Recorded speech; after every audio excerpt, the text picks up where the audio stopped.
12 after 10. Well, ito lang ho aking masasabi mga boss. Everybody is going gaga. Everybody, lahat ho nagsasabi, lahat ho na laman ng dyaryo at kinakatakutan ho ang pagpasok ho ng Duterte administration. Gawa nga ho na sinasabi lang magiging bloody, magiging madugo. Para doon sa mga kriminal, mamamatay tao ng hahalay at yung magtitinda ng droga, number 1 na kalaban ho ni Digong yan. Alam niyo mga bossing, ang pagkapanalo ho ni President Duterte is because nakita ho ng tao yung sinasabing kalang pagkadismaya, pagkagalit, pagkapuot doon ho sa mga sinasabi ho natin the yellow bleeding hearts na kanilang kapabayan. Ang dahilan ho ng problema kung bakit lumaganap ho ang droga sa Pilipinas ay yung hong sinasabi natin kapabayaan. Tatlo lang ho ang aking masasabi. Dismissiveness, tolerance, and permissiveness. The key words na gagamitin ho natin dito, and I can only explain this and then let me expound on this as we do our analysis. Hindi ho tayo nagko-komentaryo. Kaya nga sabi ho namin, please be critically discerning, borrowing the word from the guy who himself called himself President Outgoing Benigno S. Aquino. Let me show the word and how to properly use this word to be critically discerning. Ibig sabihin, maging critical ho tayo sa pag-analisa, sa pagbubulat ng issue na hindi ho tayo nakikinig lang sa mga komentaryo at mga chuwari-wari-wap, chuchorba-chorba lang, ek lang, na mga nagbibigay ho ng kalang komentaryo at social media man yan, o di kaya sasabihin na ho natin sa radyo, sa television, whoever, sometimes pati sa dyaryo. Now, I'm not saying that I am the best. No, I'm not. But if you want to call me one, that's okay. That's a compliment. I'm not trying to impress you guys, but I'm trying to impress upon you. Here's what the reason why kung bakit ho lumalak yung problema ho ng droga. Kapabayaan ho ni Pinoy. Let me prove to you the word, ito ho, dismissiveness. Una sa lahat mga bossing, simula ho na upo si President Noy sa kanyang pagiging Pangulo, in 2010, pagpasok niya na, lahat ho ng mga SONA, lahat ho ng mga State of the Nation address, ni isang salitang kontra droga or drugs. Wala ho sa bibig ni Pinoy. Wala ho yan. Show me any of you, please, would somebody from the yellow bleeding heart stand up and come on, say it. You're wrong, Mr. Ben Tulfo. You talk a lot of Come on, I'm telling you, don't give me a because I'm telling you this right in your face. You are the cause of the problem, President Noy, and your yellow bleeding hearts. Why? Kung bakit dumami ho ang droga. Kayo ang dahilan ng problema. Kung bakit lumala ang droga. Alam niyo kung bakit lumala ang droga, mga bossing? Matindi.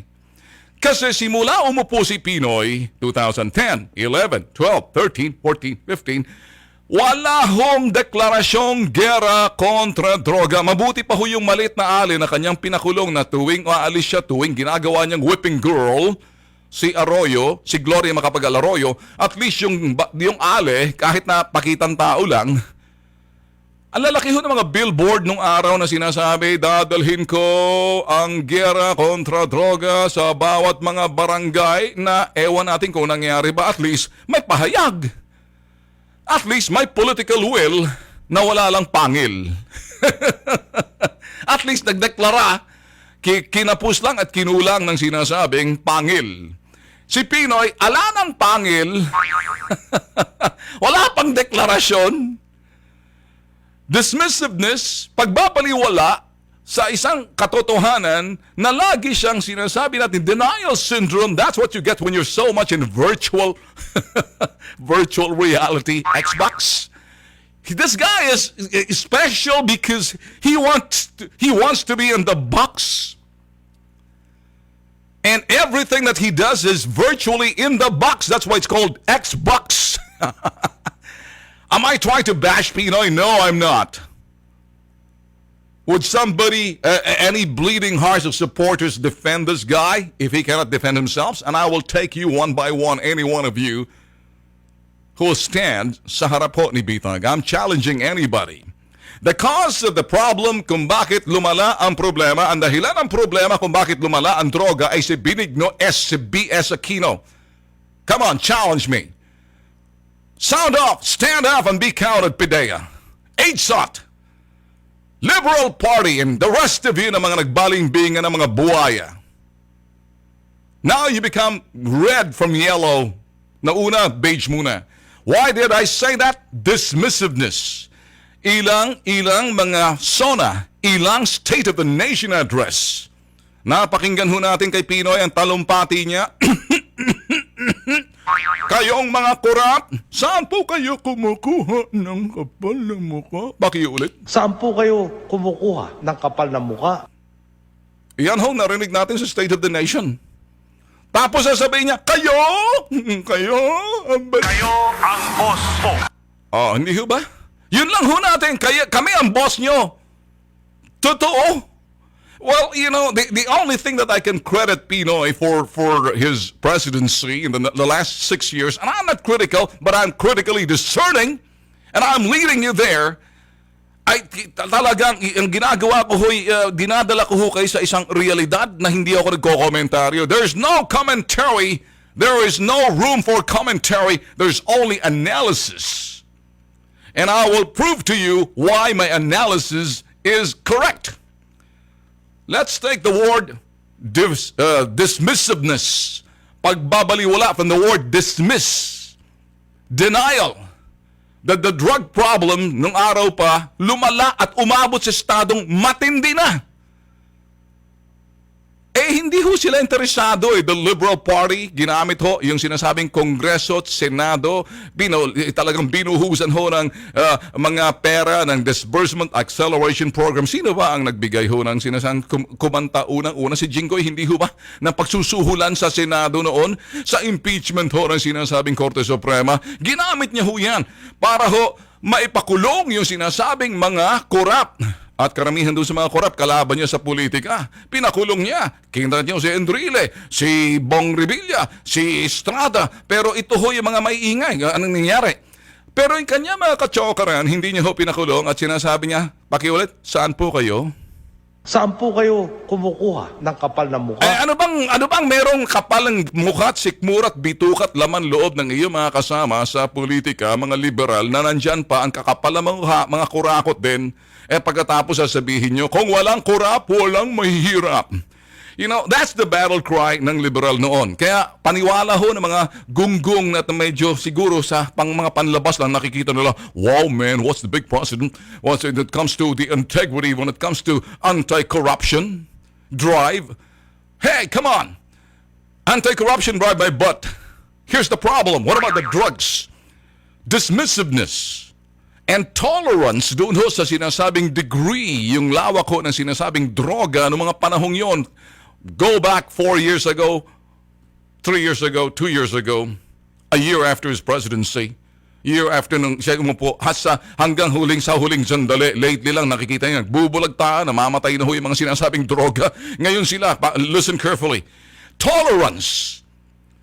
Alam niyo ho, permissiveness.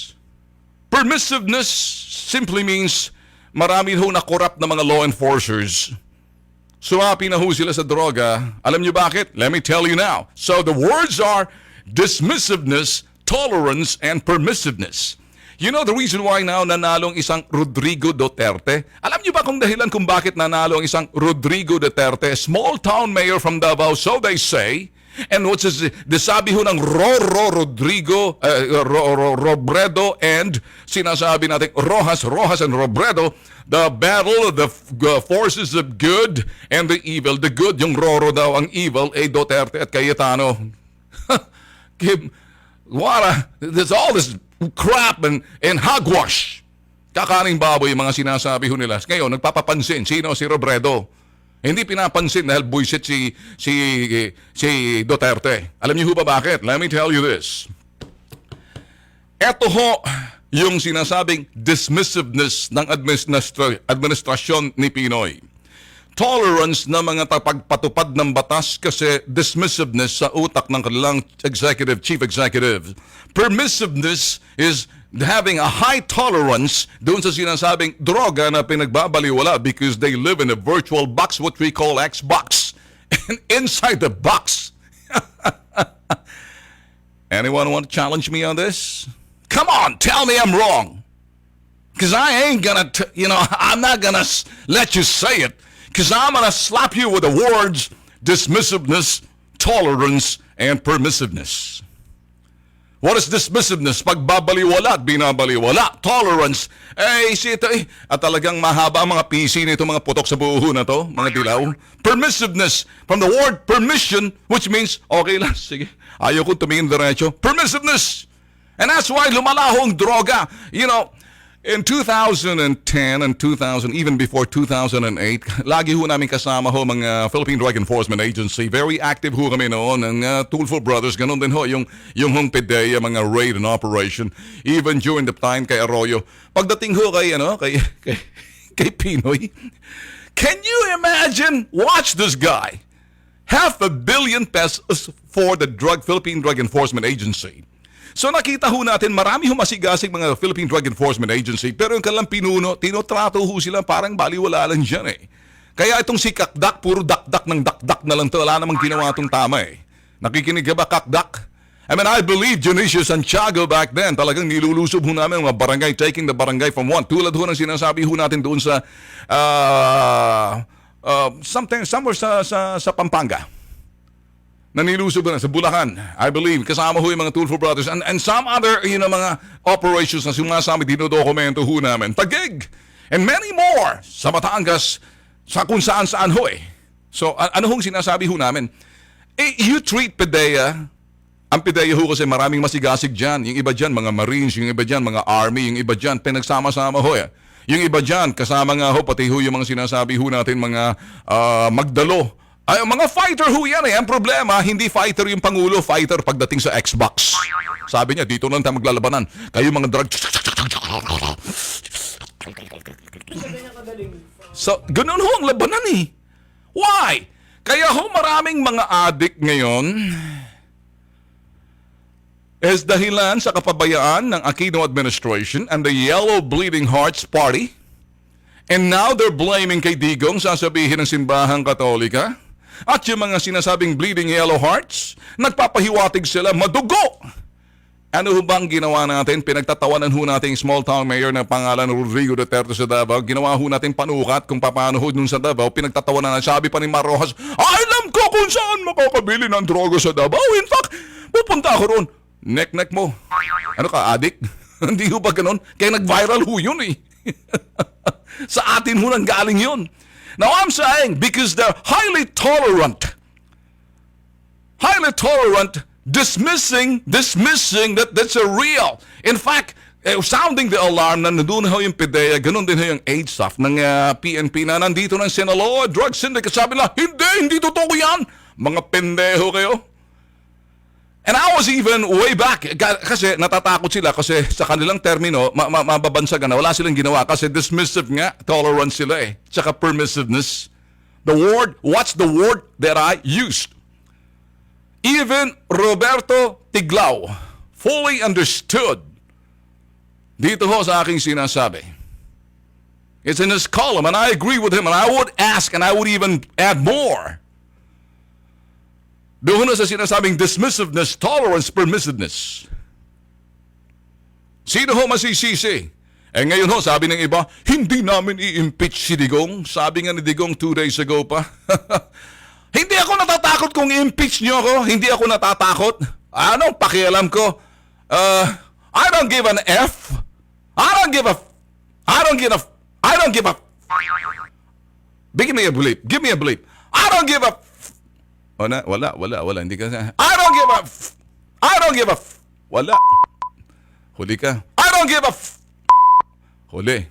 Sa susunod, bigay mo na sa akin, ako na lang.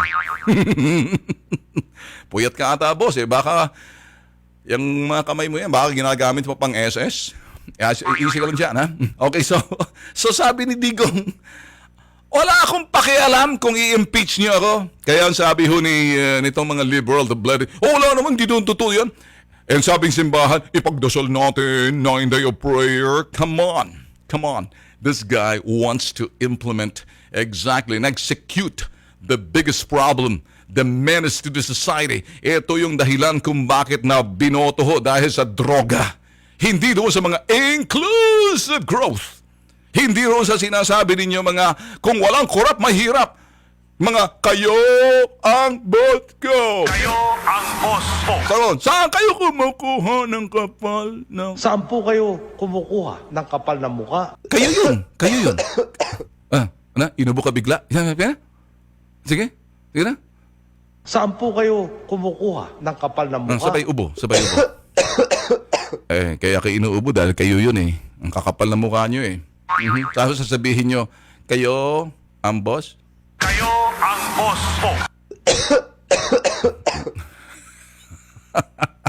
Kayo ang dahilan kung bakit lumaganap ang droga sa loob ng 6 na taon.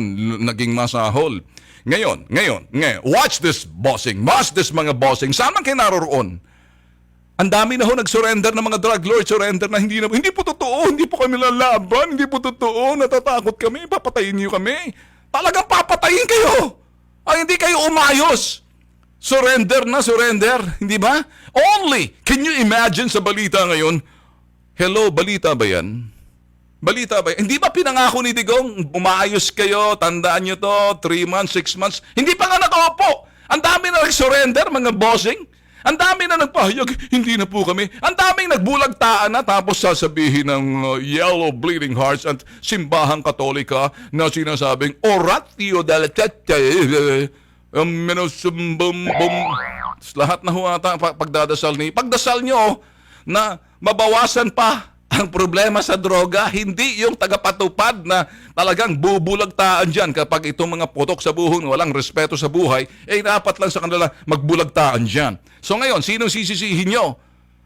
Naghahanap kayo ng sisi, Si Digong, sabi niya, wala akong pakialam kung kakalat yung mga bangkay dyan kasi ipinangako ko, na ipapatupad ko yung aking ipinangako, nalilinisin ko ang problema sa droga na pinabayaan ng administrasyon ng Dilaw, na ito'y sa dahilan na 3 bagay lang na sabi ni Ben Tulfo: permissiveness, tolerance, dismissiveness. From the word dismiss, dinidismiss, binabaliwala. Tolerance, abay. Tolerance, parang kulang na lang sumang-ayon. Permissiveness, ay binibigyan ng from the word permission. Sabi ko nga prove to me.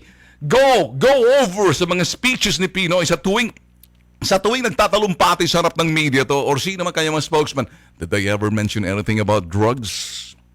Sila pa nga nagsasabi, hindi totoo na nandito na sinaloon drug syndicate. Kay Digong sabi na, that's a sign. I'm gonna take care of business. I'm gonna take care of business and take care of the scumbag and lowlifes. And then all of a sudden, bigla kayo mababahala. And then, wow man, such a news. Wow, what? Nag-surrender na mga tao. How? Nagbulagtaan na, binulagta sila kasi nanlaban. Sabi ba, ano ang magiging epekto nito? Magkakaroon ng impeachment kay Digong. Sabi naman Digong, I don't give a... Natutulog. I don't give a... Oh yan, good. Nasama mo. Now, do you understand? Sinong sisisihin? Kaya itong mga balitang nakikita nyo sa dyaryo na parang napakalaki, the Yellow Bleeding Hearts newspapers such as Inquirer, listen carefully. Hindi pa ako tapos sa inyo. Meron din akong may kasunod ako rito. So, wrapping it all up, mga bossing, para, please be critically discerning. And when I'm speaking the truth, I'm speaking the truth based on facts. Based on analysis and based on events and documents that I want to prove to you. Show me any proof na nagsalita si Pinoy about drugs, about solving drugs, about concern sa pagkabahala sa pagtaas ng droga. Show me! And I'm getting you, and I'm gonna put myself on the line. Show me! Prove to me! That's the word dismissing it. Show me tolerance. Abay, ang kalat ng droga, sabi ng PIDEA, 98% ng barangay sa Metro Manila at sa mga regions galing sa PIDEA ay sakop na ng droga. Anong sinabi ng mga kulay dilaw, ang DILG at yung mga putok sa buhong nasa palasyo? Wala yan. Tolerance. Permissiveness. Sabi pa nga ni Marojas, tuturo ko sa Davao. Kasi gagantihan niya. Hindi, totoo yan. Hindi totoo sa Davao. In fact, bigyan mo ako. Bibili ako ng droga doon. Papakita ko sa inyo. Kundi ba naman putok sa buho ka pa? I love this job. Because I'm telling the truth. You know what? So, kanino ang kasalanan? Domino, toret kong, it turun tom tom tom tom turum bum bum bum tum bum. Magdasal kayo para doon sa mga kriminal na matigok na yan. Anong balita ngayon? Good news, ano? Good news. Ang dami na nag-surrender ng mga drug dealers, pushers. Yung iba naman mga pulis dyan na dati ngayon, sabi nga ng iba, if you cannot win them, if you cannot beat them, join them. Yun ho naging battle cry ng PIDEA at police. If you cannot beat them, just join them. Why? Because our leader is dismissive. Our leader is tolerant. Our leader is permissive in the palace and in the LLG. Their lack of support for the money that should be going for the fund to fight crimes, technology, hardware, anything, surveillance, nothing. Because they're out there playing their Xbox, because they think in the box, and therefore their mind is box full of Xbox and full of I'll be back. The real cause of a problem kung bakit lumalaho ang drug is because of the permissiveness and tolerance as well as the dismissiveness of the administration ng Dilao. And that's the fact.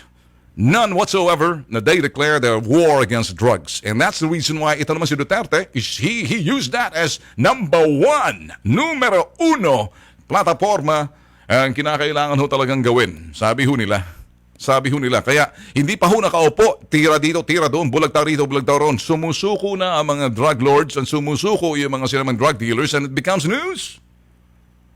So, is that news? No, it's not. It's expected. And it's going to be bloody. So be it. And then bloody in terms of really cleaning. The guy has to deliver. You know, whatever the man says, kung ano sinabi ng mama, si Digong, gagawin niya. Hindi ka pareho ng iba. Ibang sinasabi. Iba kasing nilalaro Xbox eh. Kaya nagsasabi ho sila, wala naman daw impeachment. Hindi uubra ang impeachment kay Digong, especially in the issue about drugs. And dito ho sa mga nangyayari ho sa kasalukuyan, sabi nga ho ni Sonny Belmonte, why would you impeach someone who is just cleaning the garbage of the previous administration? Hindi niya pa sinabing gano'n. I said it. Bakit nyo impeach yung taong nililinis na yung basurang iniwan ng sinasabing administrasyong Dilao? Sige nga. Are you sending a reverse psychology signal? Are you trying to be a wannabe that never was and never will be? Because we know exactly what you color. Who cares about your true color? Your true color is you're permissive. You are dismissive in your tolerance. You're very tolerant. I mean, there's a high tolerance as far as drugs are concerned, and none whatsoever been mentioned in your State of the Nation address. Kaya yung mga sinasabing mag-i-impeach, well, sabi naman ni Digong, answer niya sa inyo, sagot niya sa inyo, go ahead, make my day. I love this guy. No, let's take this topic. This is serious. Sabi ho ng Inquirer, Philippine Daily Inquirer, news media's role as custodian and gatekeeper of some of the citizenry's most fundamental rights. Let me repeat that. Inquirer is talking. Inquirer here says, news media's role as custodian and gatekeeper of some of the citizenry's most fundamental rights. Tell me about it. Tell me about it, you yellow bleeding hearts. And then during the time, and you were the instrument pagdating doon sa sinasabing expository and as a matter of fact, not only exposing but, cajoling and strutting, whining and dining with the yellow hearts.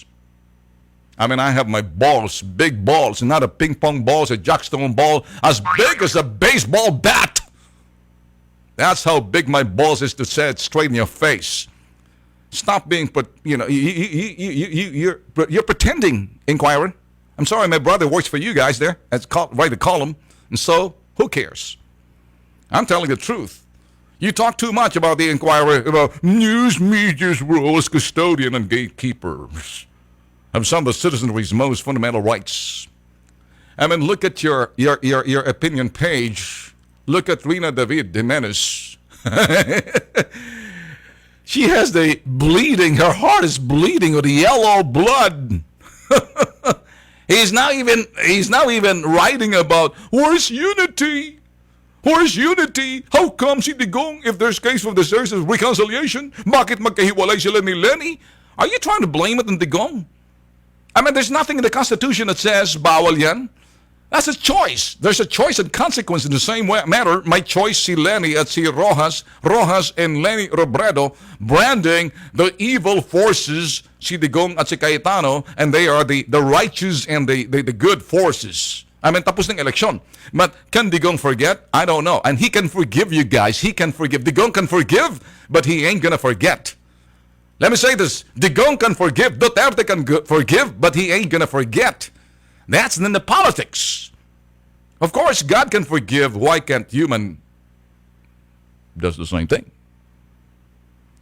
So Digong can forgive. The Bible says forgive, but don't forget, because in the world of politics, anything can happen. May traiduran, may talikuran, may ngat-ngatan na hindi harap-harapan. Kung kaya't nakikita kay Digong is trying to show you the real color.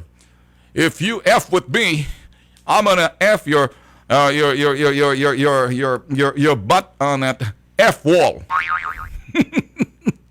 That's a language that probably Digong says, thumbs up, Ben.